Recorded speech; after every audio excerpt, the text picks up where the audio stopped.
देख रहे हैं मुरादाबाद प्रहरी न्यूज, हर खबर पर नजर।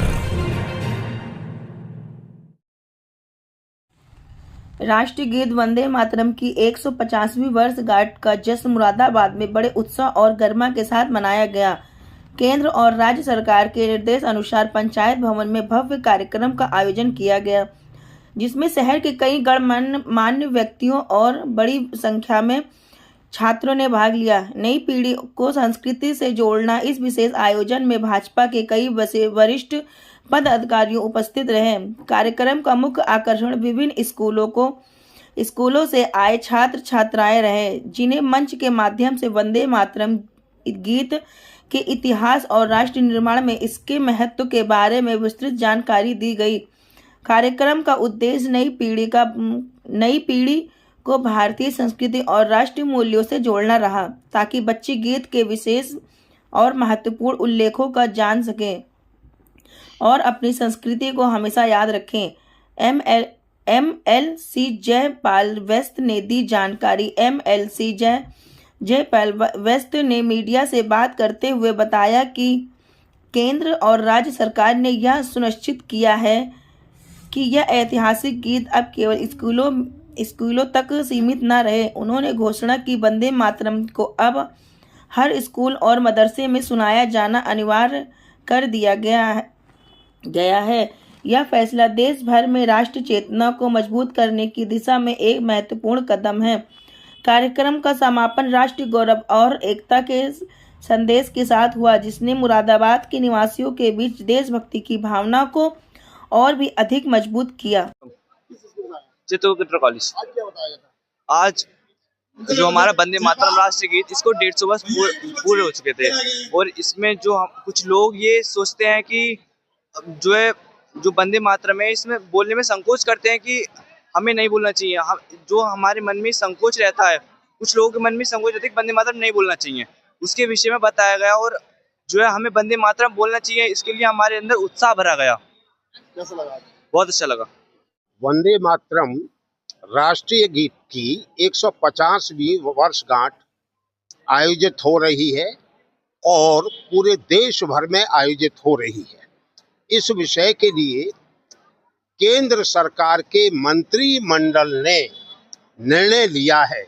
उस निर्णय के अनुपालन में देश के प्रत्येक राज्य में वंदे मातरम राष्ट्र गीत का जिसको कार दिया गया, जिसका 3/4 हिस्सा तुष्टीकरण की नीति के कारण से मोहम्मद अली जिन्ना, मोहम्मद जौहर अली और शौकत अली बंधुओं के विरोध के कारण से, और वह विरोध जो पाकिस्तान बनने का शुभारंभ था, उनका देश के विभाजन का वो सूत्र था, उसके आधार पर पंडित नेहरू उनके दबाव में आए और 1937 में विरोध तो 1923 में शुरू हो गया था। 1923 में, उससे पहले 1887 में पंडित रविन्द्रनाथ टैगोर जी ने इस गीत को पूरा गाया था, कांग्रेस के अधिवेशन में गाया था।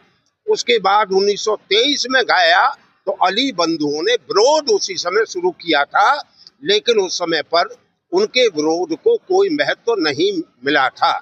लेकिन 1937 में जब पुलस्कर जी, जिन्होंने इस राष्ट्र गीत की धुन बनाई है, महान शास्त्रीय संगीतकार थे वो, और उन्होंने लिपिबद्ध किया है शास्त्रीय संगीत को, विष्णु दत्त पुलस्कर महाराज जी, उन्होंने जब इस गीत का गायन प्रारंभ किया तो मोहम्मद अली जिन्ना ने वहीं खड़े होकर के इसका विरोध किया। विरोध ही नहीं किया, इसका बहिष्कार किया और दबाव डाल करके पंडित नेहरू को मजबूर किया कि जिस हिस्से में माँ दुर्गा, माँ लक्ष्मी, माँ सरस्वती की पूजा की चर्चा है और हम बुत परस्त नहीं हैं, हमारी शरीयत इसके लिए इजाजत नहीं देती है, अतः वो हिस्सा हटेगा, तभी हम वंदे मातरम को गा पाएंगे। तो वो 3/4 हिस्सा हमारी भारत माता का वंदे मातरम गीत का वो कार दिया गया। आप राजनीति में आते, विरोध तो आज भी हो रहा है, आज भी हो रहा है। और आज ही प्रदेश के यशस्वी मुख्यमंत्री योगी आदित्यनाथ जी ने आज ही समाचार पत्रों में आया है कि उत्तर प्रदेश की प्रत्येक शिक्षण संस्था में राष्ट्रीय गीत गाना अनिवार्य होगा। इसलिए केंद्र सरकार का जो निर्णय है उसका अनुपालन राज्य सरकार करने के लिए तत्पर है। इसी के लिए हर शिक्षण संस्था में पूरे समाज के विविध वर्गों में वंदे मातरम का इतिहास नई पीढ़ी भी जान सके। वंदे मातरम पूरा है क्या, राष्ट्रीय गान और राष्ट्रीय गीत में क्या अंतर है, इस अंतर को भी समझ सके।